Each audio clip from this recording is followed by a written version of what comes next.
Hi, everyone. Good evening. Thank you for joining us for the very first Women of Wisdom live event. We look forward to having a very fun and enlightening conversation with you all. So as you roll into the meeting over here in the chat box, why don't you just say hello? Say hello to Reverend Anna, say hello to Reverend Valarie, and say where you're from. And we're going to have a great conversation. We're going to give everybody just a few minutes to join us, and then we'll get started. We also wanted to let you know a little housekeeping item. Unfortunately, Rabbi Amy Morrison had a bit of an emergency and she will not be able to join us for today's conversation. So but the good news is we're going to have even more time to talk to these two wonderful women that are in the call with us today. So let's see if you guys could drop a few hellos in the chat. We'll get started in a few minutes.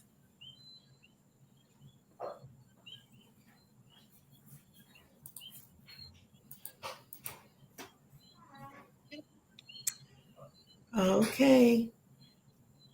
Where are you guys watching from? You ladies are at Reverend Anna. Where are you calling from today?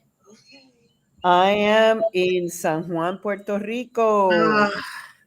Who doesn't want to be in San Juan, Puerto Rico? So if you listen, if you hear the coquí, now you know coquí. No. if anybody doesn't know, a coquí is a little frog. It's about this big, and it only exists on the island of Puerto Rico, and it makes that noise. Coquí, coquí. It's so cute.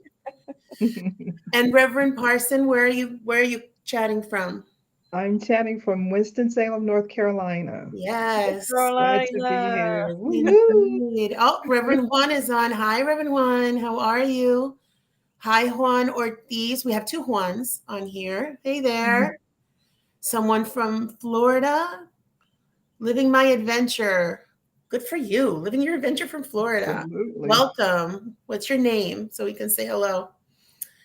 Okay, we're starting to get some folks in there.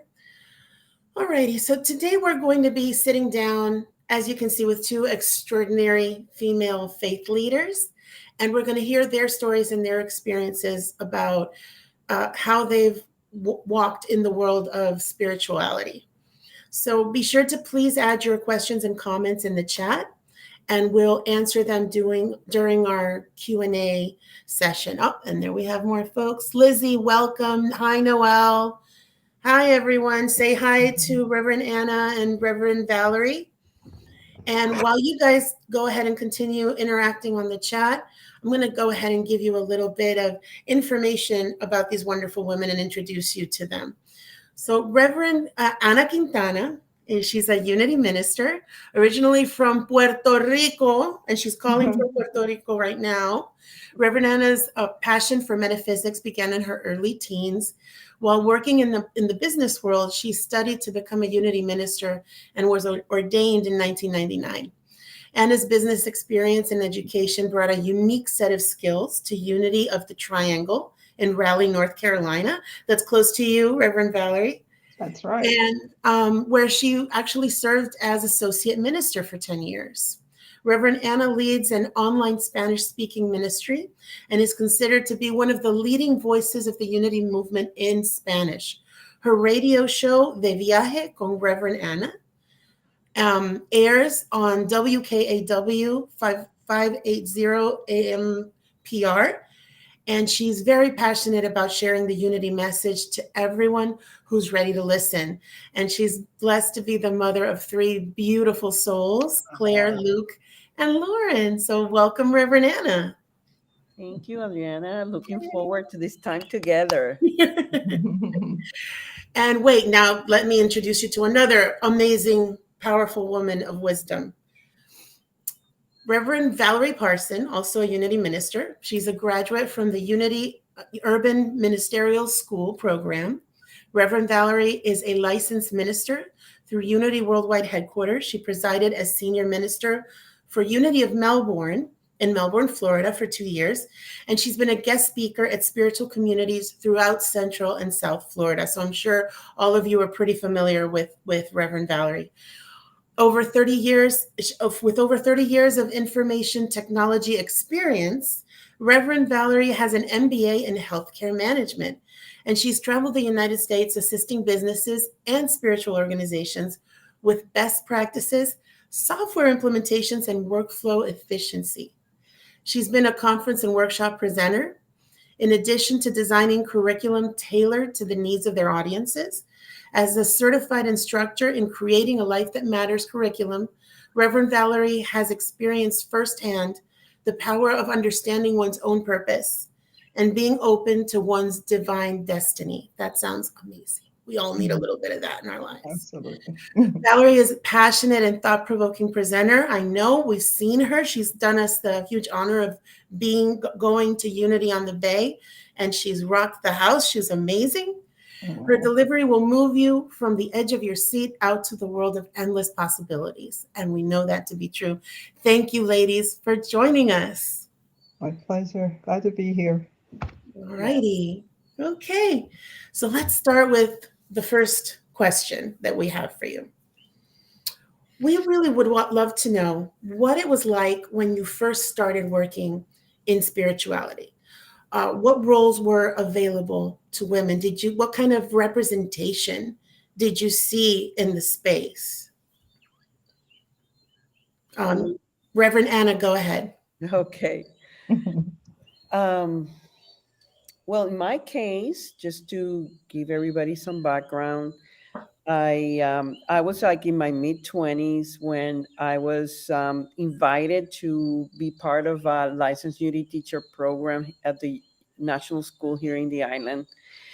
And I must say that as I was preparing for today's dialogue, I was thinking, gosh, most of the leaders there at the time were women. Reverend Norma Rosado, who's very well known in the movement, she told me, I really feel this program is for you. And after 4 years of studying unity metaphysics and the entire program that involves other areas of discipline, I graduated as a unity licensed unity teacher.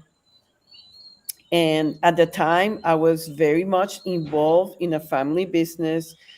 I remember the year that I graduated from the school, it was the year that I got married. So I was really into starting a family, and I did not go to work immediately I didn't go into ministry immediately, even though I stayed very active through those years, especially in the only English speaking church we had at the time, Beacon of Light Unity Church, a church that was founded by Reverend Paul Hasselbeck in the 90s. So my initial role in a spiritual leadership position was really like a part-time in that church and doing guest speaking around the island. But it was not until 2012 that I actually joined ministry in a full-time position. And I must say that most of the ministers in the island are female. So I realized that from this point of view that it's always been a majority in my unity spiritual experience. I hope that answers the question. Yeah, no, it does. But I think, would you say that that's probably not very common, No. perhaps for most folks, right? To see that female leadership representation in their faith, whether they come, perhaps unity is the exception. I think it is. I think Oh, unity is very much the exception. yes, definitely. And there is some historic background as to that. Many historians feel that that unity and the core of the New Thought movements were founded really by women. So there's a lot of background that has always been like this. Hmm. How about you, Reverend Valarie? What was your experience like? Hi. I wish it were like Reverend Anna's. Just to provide a little context from my side of the world, I was born and raised here in Winston-Salem, North Carolina, in the mid 50s. No, I'm sorry. Oh God. mid 60s. And so in the Pentecostal, I'll just say the African American church experience. I'm just going to generalize a little bit. Um, Part of the history for the African American church really dates back to um, the times of slavery, when when the slaves were able to permitted to have their own kind of church experience. And during that time, the black man found his power in the ability to lead the church experience for the slaves. And that really has translated over into the African American church experience. And so for the African American um, male pastor, it still remains a position of authority. And so being born into this African American church experience, I did learn really early on as a child that there was something more to me than just who I was, a spiritual awakening, if you will. And I had a great desire to know more about that and exercise in whatever that calling panned out to be. So I remember going to, I was in my early 20s, and I went to the pastor of the church where I was going, the bishop there, and I said to him, I believe that I have been called to teach. And I really believed it to be a God calling. And his question to me was, you mean in school? Oh, And I you don't thought, mean here. You mean school, right? right, Clarification. because certainly you will not teach here. So I kind of actually sat down because we were standing up talking. And when he said that, it kind of took some wind out of me, and I said, "No, no, that's not." And so he kind of said, "Okay, well, these are the things that you can do." So there were some Sunday school classes I can teach, and this and go over here and go over here. But certainly the idea of a platform or a pulpit being open to a female time was rare, Mm, and certainly not the most welcome thing in that particular organization. And so women were, it's like the congregation of the church was, I would say, predominantly female. However, it was the men who were the rulers. So mm, the pastors and the associate ministers and the deacons and the trustees and the those were all, if there were men there, they were they were yeah. in those places. However, the women showed up often, and they were the energy that made things go. So they were the first ones there, often the last ones to leave, and they did all the things of service, the ushers, the nurses, the this and the that, and leaders of committees and teams and things like that, but not in positions of authority by and large. And Mm, so it wasn't until I guess in my uh, 30s or so, I started to see some things shift in terms of the African American church experience, and I started to see women rise up as they were called missionaries. An interesting connotation there. In other words, you can go over there and tell people and help people, but not over here. So, mm, but missionaries and then evangelists. That name kind of showed up with women, and that was great. And then ultimately, I did see female pastors show up. So and then into my unity experience, which we'll talk about a little bit later, it was totally different, much like the one that Reverend Anna speaks about. But in the beginnings, challenging way to go, and thank God yeah. for the ability to persevere and see it through and hear the call. and continue to step in that direction. It's interesting you mentioned a call because I also wanted to talk about like when that call shows up, right? Because a Mhm. lot of people think, well, you have to grow up with that yearning from when you're a child, right? That's Mhm. something that has to be in you since you're, you don't really become a minister at your in your 30s or in your, Right, and that's not the case for, I don't right. think for either one of you, correct? So That's if you could correct. talk about that a little bit, because I think it's important for people to know you can have a second, a third, and a fourth act. And if anybody that's listening to us right now, if you've had a second or third or fourth act in your life, just give us a little heart or something, an emoji, and let us know that you can relate to the situation, right? But Reverend Adam, what do you think about that, that a calling can happen at any time? I'm with you 100%, Adriana.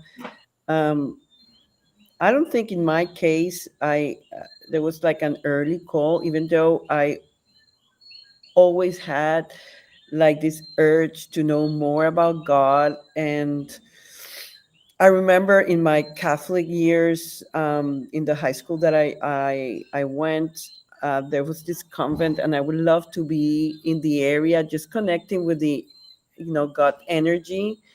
But it was until later on, being exposed to the unity principles and philosophy in my early adolescence, that I just fell in love with what unity had to say, and in many ways answered some of my questions, or took care of some of my longing. And one thing led to the other, to the point where I was like, I want to be part of I want to be involved in teaching these principles and helping other people really expand spiritually and live better lives. And the fact that unity is so open, and it's a way of life and a philosophy, it just felt like almost like a duty Mhm. to bring this idea into the collective, that we're really one, independent of what religious path we follow. So um, I think it goes into layers, but there was always an inclination for the spiritual in Mhm. my case. Yes. Mhm. Mhm. Reverend Valerie? Yeah, for sure. As I was talking earlier, I I knew from a child that there was more to me than just this physical presence. That there was that I was part of something bigger than myself, and um, and I believe part of something bigger even than what I was being taught. I got into so much trouble questioning pastors and leaders, and and I was one to take my Bible home and I'd mark it up, I'd highlight it while the preacher was preaching, I'd make notes, I'd go back, and I had so many concordances, and and study Bibles, and so I was really serious about the Word of God. And so I would often go up after a service to a minister and say, "Hey, you said this, and I also know this, and then this and this, but these things aren't quite jiving for me. So can you help me understand?" And often, often the answer was, "You'll understand it better by and by." Oh, okay. so so Just I sit, I listen, do what you're told, and you'll get it, kind of a just thing. sit Don't down ask and too many questions. please just go Got it. away. Who's this kid over here? Just and I did it as a very young child. I just was, but I wanted to know, I was so hungry to know, and I wasn't trying to be off-putting. I just wanted to understand, Yeah. and so that was always, and so after a while I was kind of labeled, rebellious, and I guess I was to some degree, as it turns out. I Oh think you boy. gotta be, right? A little bit. Yeah, just a little bit. Yeah. So I challenged things quite often. I pushed the envelope, and it wasn't always appreciated, but I knew that there was more. There was more to know. There's more to learn, and I was so internally driven by that notion, and I would not let it go Yeah. until, and I still won't.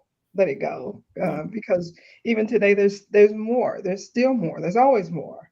And as long as we are listening and remaining centered and hearing what the divine has to say in this moment, there will always be more. So yeah, for me, it started as a little child, and I pushed until I was able to, and I'll keep pushing Absolutely. until there's Keep more. pushing. Yeah.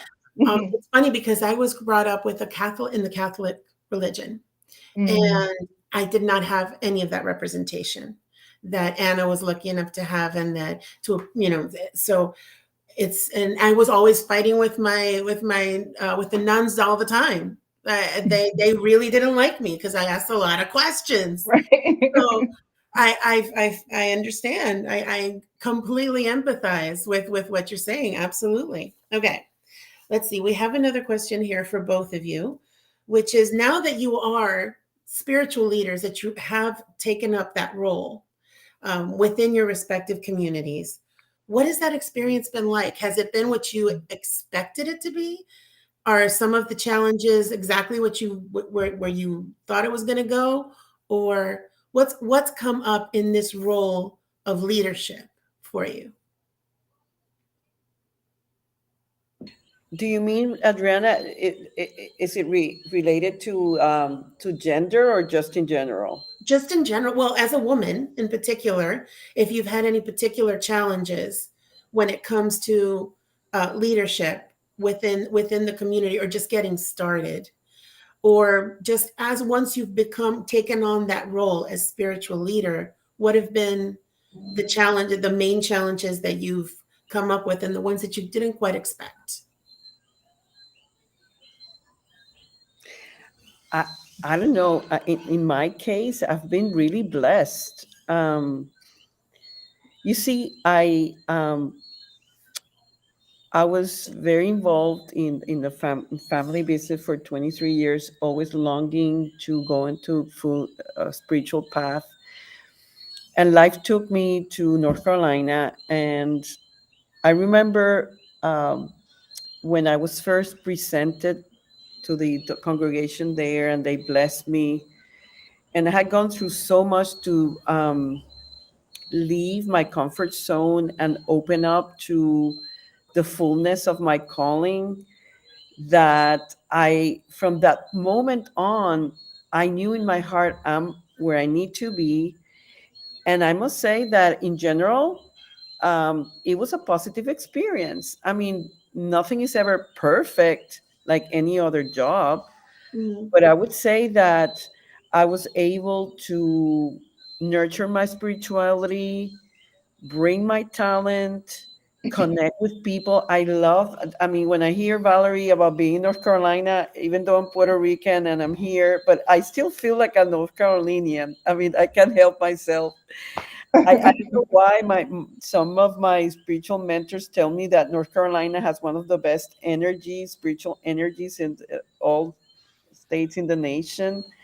And I I love found it in in North that Carolina. community, I really found people who were serious, dedicated seekers of the path, and that really created an amazing experience in the midst of whatever challenge you go as a minister. I mean, I could talk about situations in which I went straight into administration because of my strong business background, and had some personal issues that for a moment um, really got me very uncomfortable.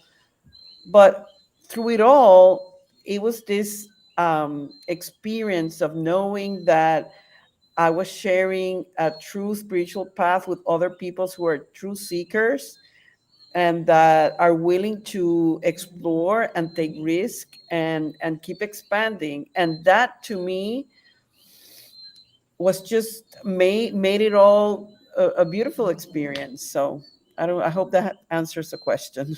No, it does. It's basically what I got from that is that everyone has a different path, right? And it Yeah. will open according to what your spirit needs and what your leadership will be in that moment. But stay open. Right.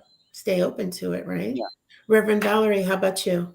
What's been your experience as a leader? Yeah, so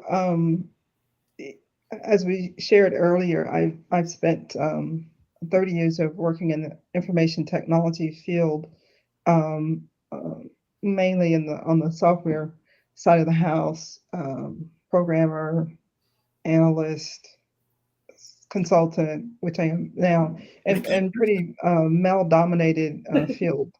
Yes. So I I learned um, to be forthright in that field, because if you're not, you won't survive. Essentially, I mean, you're either going to hold in there or you're going down. You're going down fast. Yeah. So so all of that to say, I show up now in ministry and in leadership with this very forthright way of being in the world, and and it's not always well received. Um, my my general thought is there is a kind of prejudice, and I'm now talking about as it relates to women, that transcends spirituality. And there's a tweet.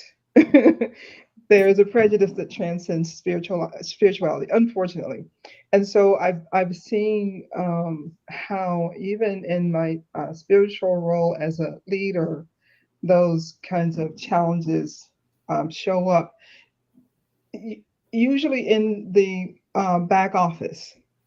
So, up front, because as Reverend Anna said, unity is such an open and expressive place for women to be, and I really appreciate that about unity. It was a place where I was able to have my voice and use it beautifully and openly, and not deny any part of who I am. So I'm grateful.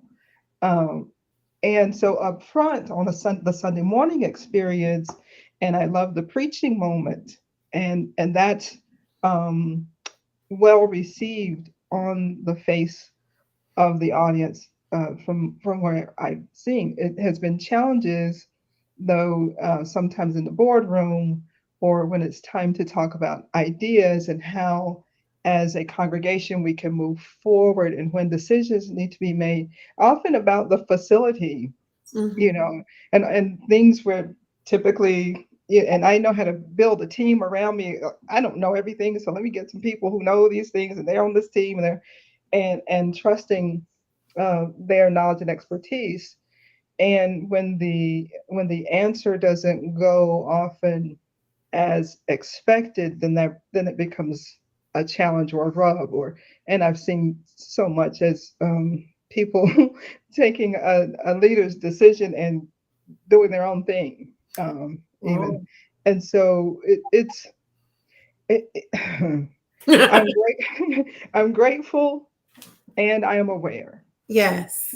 and I just listen for the divine and follow that leading, and move forward. And I find that it all works out um, Hmm.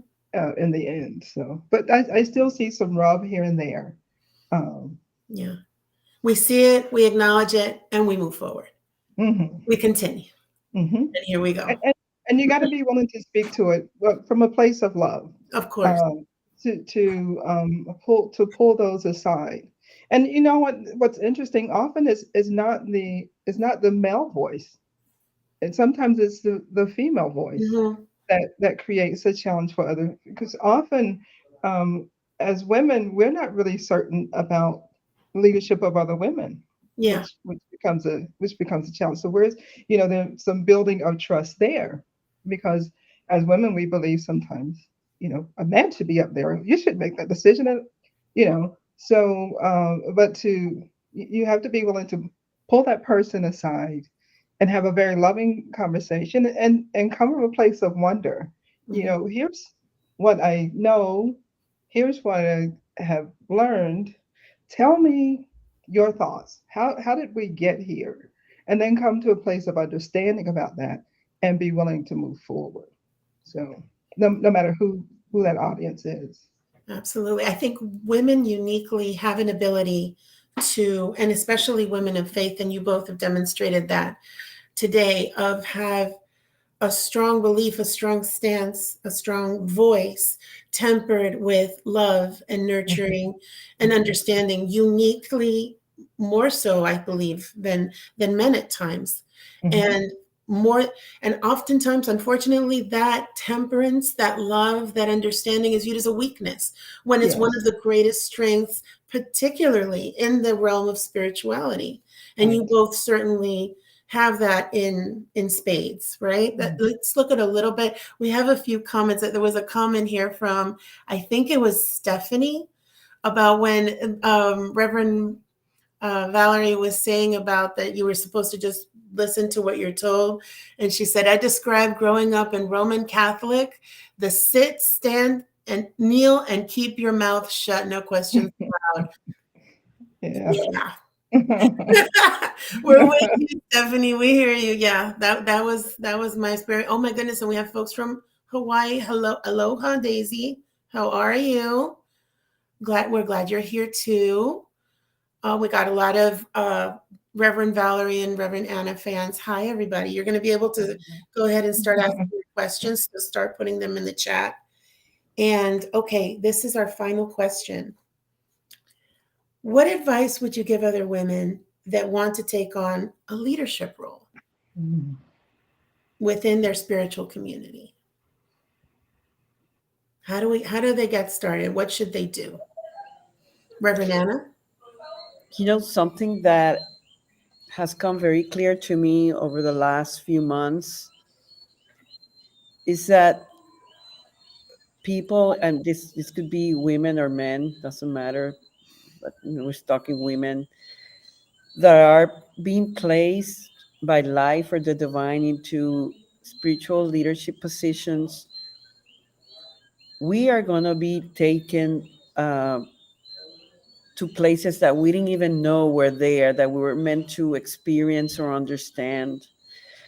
So, from that perspective, I would say that if there's someone, a woman who is looking to, is being called to serve spiritually as a spiritual leader, you need to be aware that your your dedication to your practice and to your own spirituality has to be top notch, because that's going to dictate the quality of your work and your personal stability.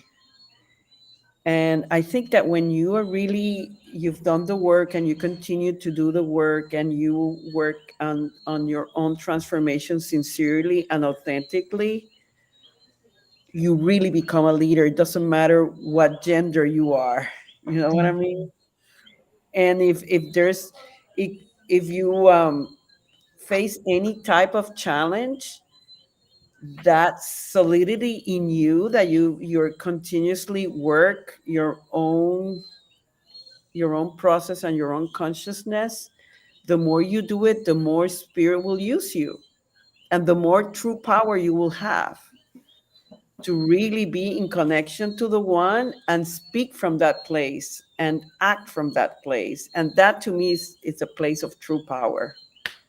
And that's something that everyone, whether your intention is to go into leadership within your spiritual community or not, that's something that we are more empowered, stronger, have a better, clearer voice just to lead our lives and thereby be an inspiration to others by walking the spiritual walk, so to speak, Yeah, right? and what you're saying that is that we can all lead without having an official. Without having a leadership position, right?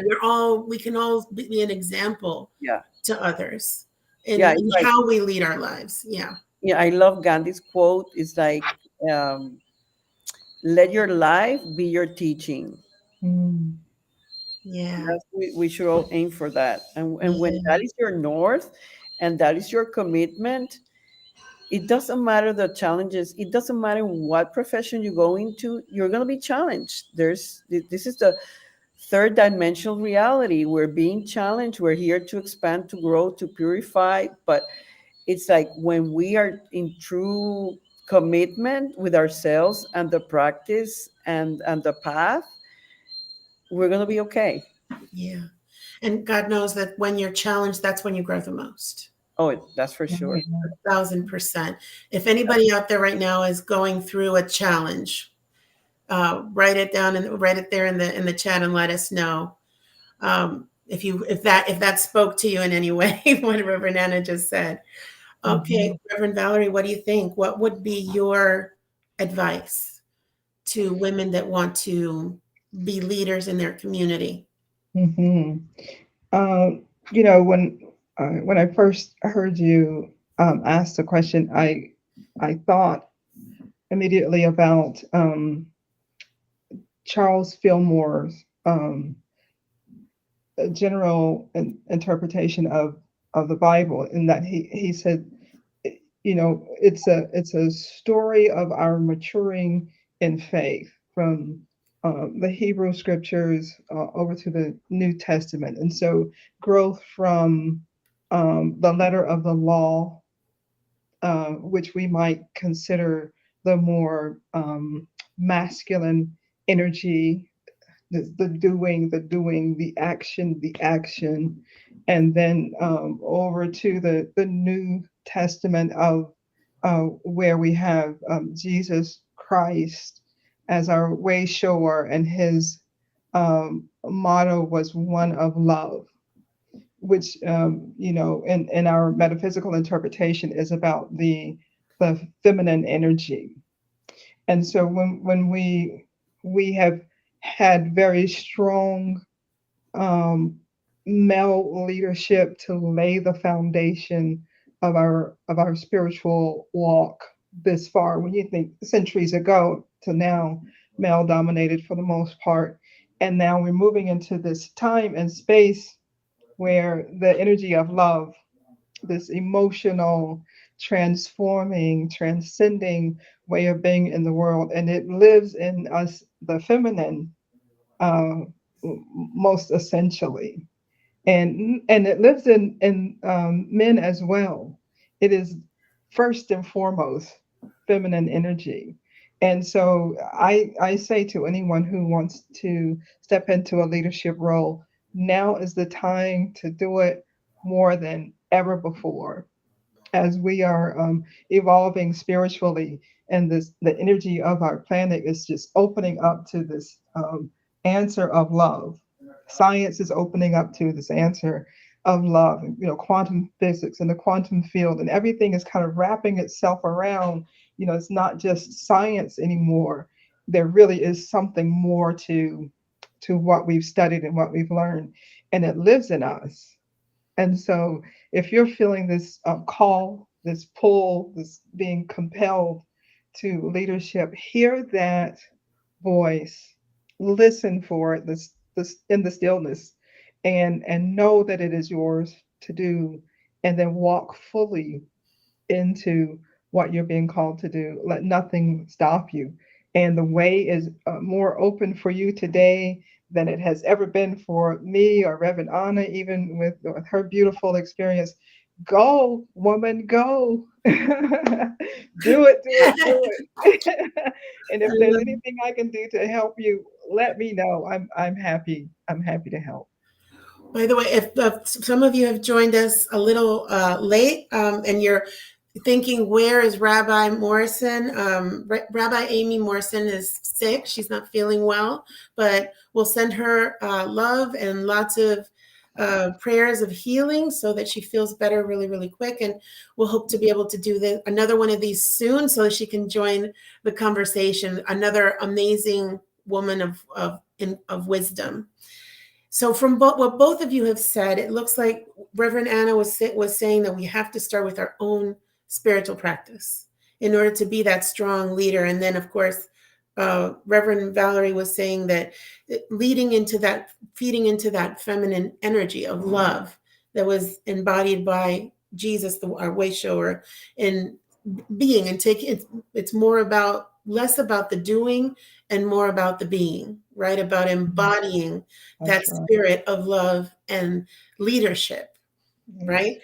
What Right. spiritual practices, and this is the last question, I promise, because I'm very, very curious. I want to know what spiritual practices do you do daily that keep you grounded in Mhm. that being energy that you can share Mhm. with us? Mhm. I before I answered that question, I wanted to piggyback on what Reverend Valerie was saying, Mhm.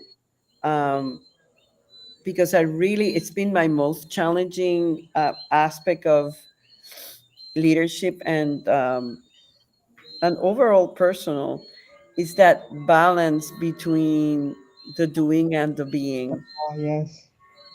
and it's tricky Yes. because you know being a minister does involve a lot of work, Yes.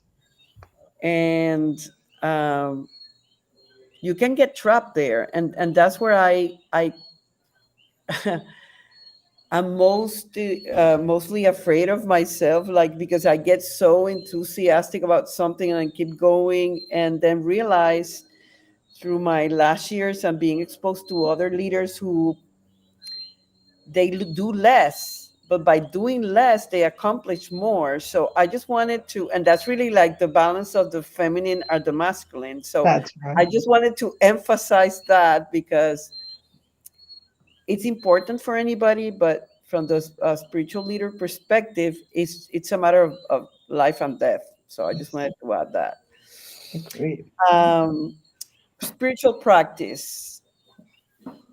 What I have been very consistent. There are different things that I do. I wish I really the meditation part. There are times where I meditate more and than others. There are times where I pray more than others.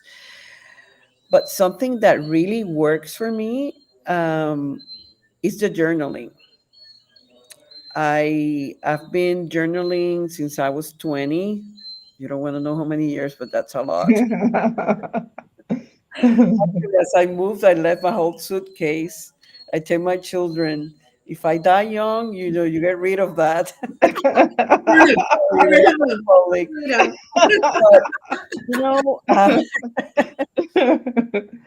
there are many times, and I don't know if it's your case or people who are watching, in which you might feel a discomfort or an anxiety, and you sometimes you don't have visibility as where is that coming from. Mm-hmm. And that's where I pull my journal and I start like downloading whatever is showing up and being really authentic because there's no one there but me and my and journal. And it's amazing how as I do that work, I most of the times I ended up going that there was a major fear there stuck. And then I look at that fear and and I try to understand where it's stemming from and then how can I work it. And then I do my meditation or yeah, my affirmations based on that.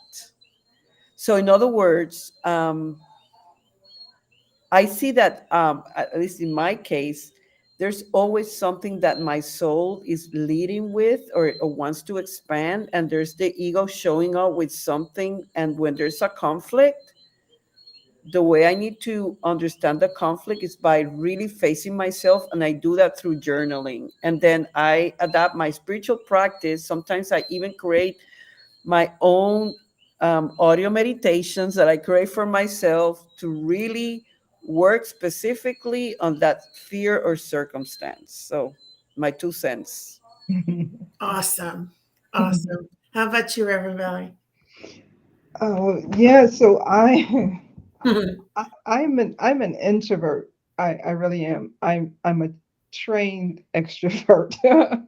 I so I'm not even a trained extrovert. I just know how to be with people, and because of my work, um, and I know how to talk to people. So, but essentially, I work from home, So, and I'm an introvert, and so I have to find a way to often make myself get out of the house, put on some real clothes, and get out of the house. And so I take walks in the mornings before I sit down at my desk. Um, because if I don't do it before I sit down, it's going to be like this time of the evening, and I'm still working because it's so easy to do from home. So Mhm. I get up and I get out and I go for a walk in nature. And being back in North Carolina, I just moved back in November. So I love the brisk, often chilly but sunny mornings. There are so many birds in North Carolina that are singing early in the morning, and it's beautiful, beautiful nature. And so I walk, and I walk slowly, and I listen for God. I listen for God, and I reconnect with the knowing that I am not alone in this world.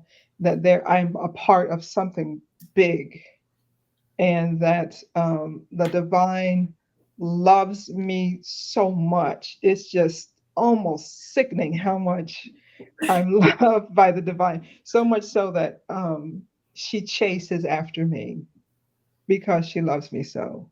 And so I I find myself in a walk in nature, filled with gratitude, um, filled with appreciation, for what I've learned and for who I am, and for almost literally everything my eyes can see. I get to say, "Thank you, God, for the trees. Thank you, God, for the Thank you, God, for the birds. Thank you. My dog walks with me, Layla. Thank you, God, for Layla. So that's a everyday practice, a long walk in nature, and a long walk for me, 30 minutes, first thing in the morning, and I love it. I also make sure that at some point during the day, I'm listening to a spiritual teacher that will feed me. As women of wisdom and women, female faith leaders, we give out, and we give out, as Reverend Anna was saying, so much energy, physically and spiritually. We it's what we're here to do, and we love it so much. It's intoxicating for us, uh, and we have to remember, to put something back in. So find a good um, faith leader that speaks to you, that can replenish for you. Listen to Reverend Anna and her radio broadcasts and her Yeah. teachings, and see how I did that. You see how I did that, and Thank she's you for the commercial. absolutely. You know, Valerie, I just have to react. And I know I'm not the moderator here, but I Yeah, must sure. say something to you because I love it. How, even before we came into camera and right now with you, hearing you out, how I feel the core of your spirituality is your recognition and reassurance that you are loved. Yeah. Absolutely, absolutely, And that absolutely. has carried you through all of your life. And it's just a beautiful thing, I must say. Thank you, It thank is. It's you, thank you enviable, so much. actually, because I Thank you think so much. as a layperson, we all have our moments, right, where we Hmm. feel like, oh, you know, that not enough creeps in, and to Hmm. have that, to witness that Hmm. level of certainty Hmm. in that love is, I Yeah. mean, yeah. I That, need to plug into you somehow, do something every day, because that's amazing. Oh, That's thank you. I could not agree more with Reverend. I actually have best ah, psychologist on the planet. I I remember could not agree more. this affirmation that I did a while ago, a whole meditation on it. And it says, um, I am loved, all is well. Yeah. And you just take Mhm, that and own it mhm, and make it like your practice. I am loved, mhm, all is well. That's all you really mhm. need to know, how I am loved you loved always. are, and that there's only love. How Absolutely. about we all do that for a minute? Just put everybody that's listening, just put your hands on your heart real quick, and let's repeat what Reverend Mhm. Anna just said. I am loved, and I am all is loved, well. and all is well. I felt that. I felt that right here. Okay. All right. Absolutely. So now we're in our Q&A portion of the conversation. We only have 10 minutes. Oh my goodness. Okay. Let's see what questions we have here for you. Okay.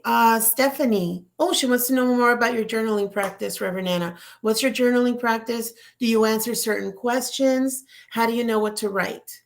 That's cute. Um, well, part of my journaling, if you open up my journal, um, I write letters to myself. I write letters to my higher presence or God.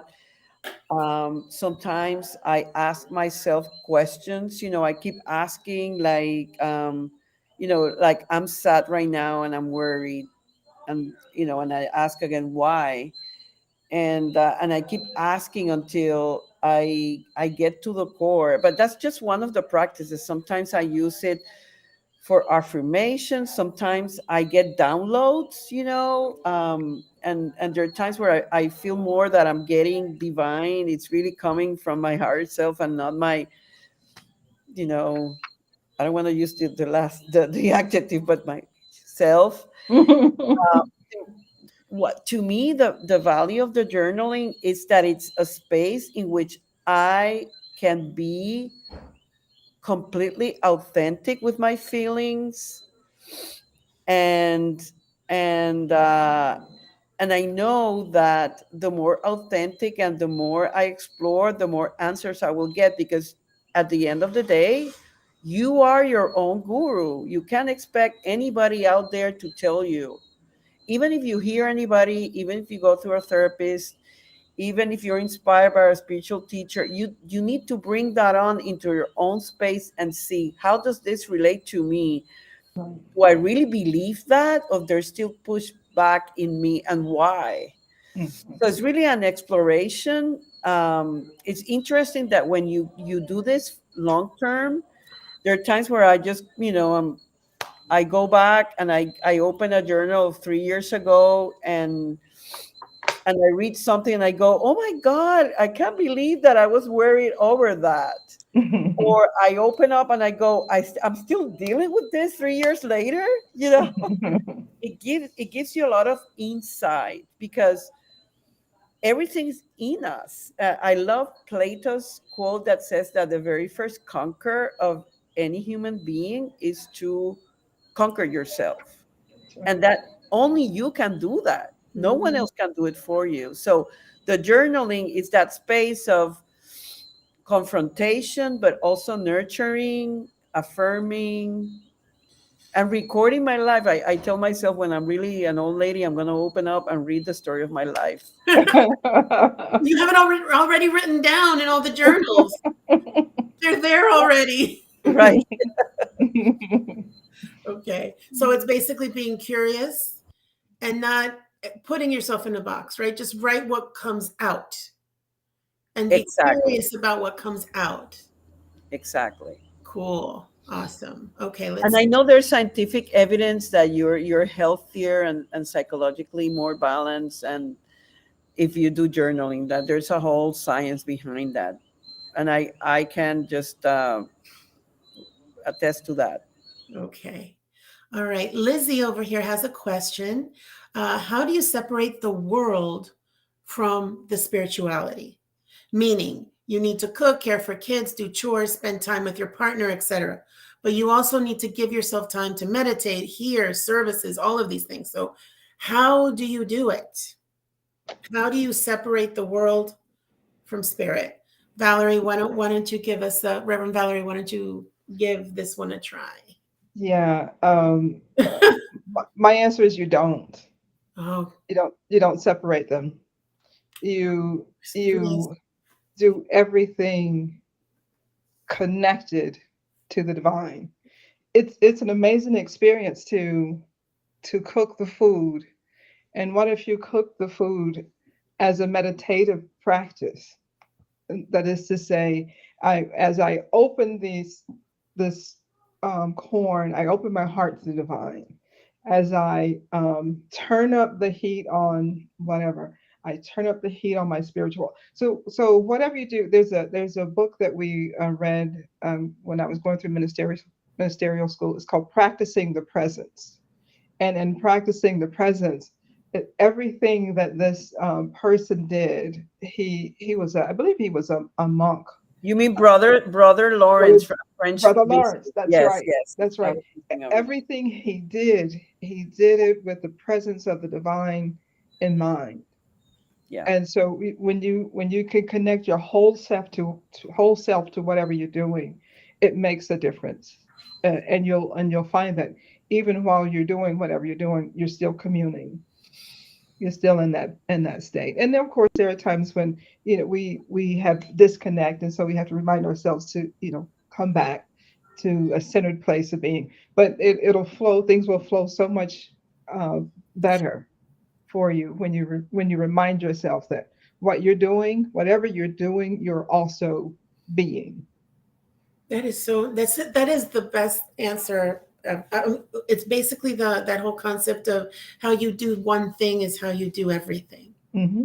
You're always there. You're always present. So be present, right? Hmm. And what you were saying about, by the way, I love the name of your dog, Layla.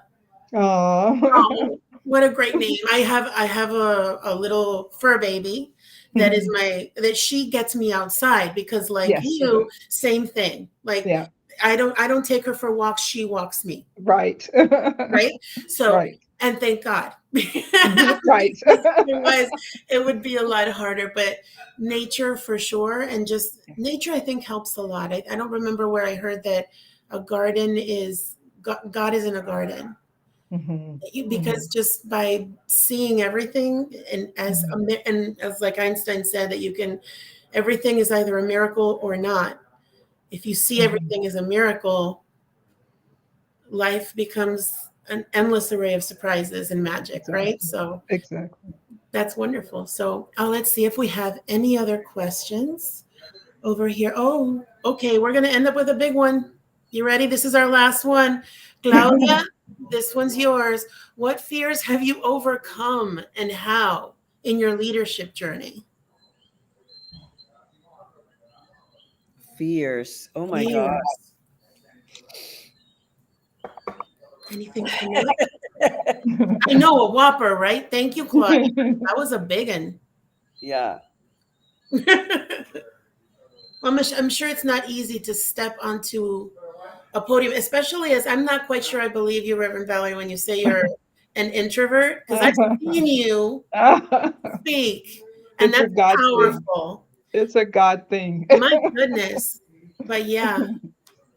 I would, now that you mentioned the pulpit thing, um, I'm the type of minister speaker that I spend some time in preparing. I get my notes, but I have had dreams that I'm being called to speak. I have nothing, and it freaked me out. And actually, like probably like 8 years ago, I told myself, Anna, flow more and don't rely on your notes as much. And I just had like a lineup, and I went blank for the first time in my life where I just didn't know what to say. And it was a 9 o'clock service, so there weren't that many people.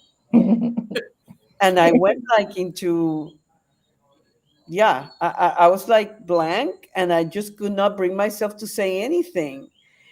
And one of the ministers there, the pastoral care minister, she came up to we were in a temporary position, location while building the church. And she came there and she prayed with me, and they prayed for me, and I cried. And at the end of the service, people were really like moved because they saw me in my authenticity. So it turned out to be a great service, but my ego was like, and I told myself, I guess there was this ego of part of me going, because the other minister, our senior minister there, is really talented and he doesn't use notes. And I was like, you know what, you need to step it up. But it was like an ego thing. And I Mm, realized that at that time, you have to honor how you do it, and when you do it, and your own style.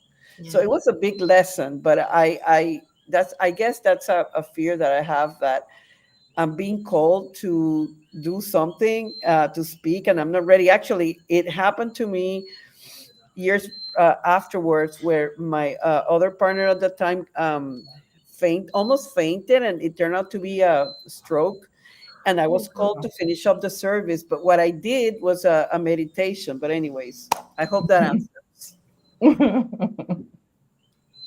How about you, Reverend Valerie?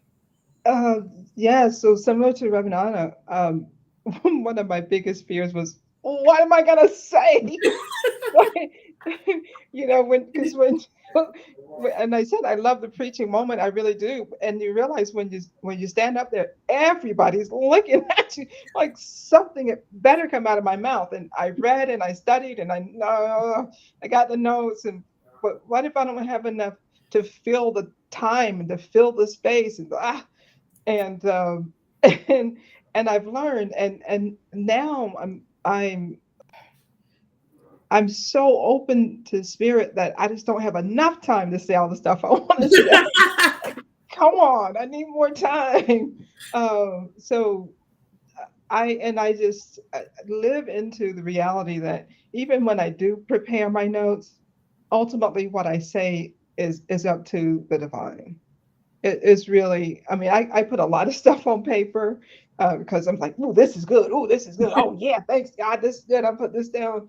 And when I stand and I open myself up to spirit, some of what I wrote down makes it to the audience, but and often more just comes and flows through when I'm up there. So the way that I overcame it was to trust, to trust, and it's an everyday process, and especially a process on Sunday morning. Yeah. So I yeah, could talk to you ladies all night, but we're at time. yeah. Speaking of not having enough time to talk, but thank you, ladies, so much for your time. Thank you, everybody, for joining us. You know where you can reach both Reverend Anna and Reverend Valerie. Thank you so much for joining us, ladies. You are wonderful, amazing, inspiring. Thank you for making the time to be with us, and we'll see you soon. Have a good night, everyone. Special Thank thanks you. to Jason Weeks. Thank you, Jason. Absolutely, Jason. The Yes, man in the background. the man behind the women of wisdom. Yes, Woo! you see, there he is. There he is, his cute self. There he is. All Okay. right. Have a good night, everyone.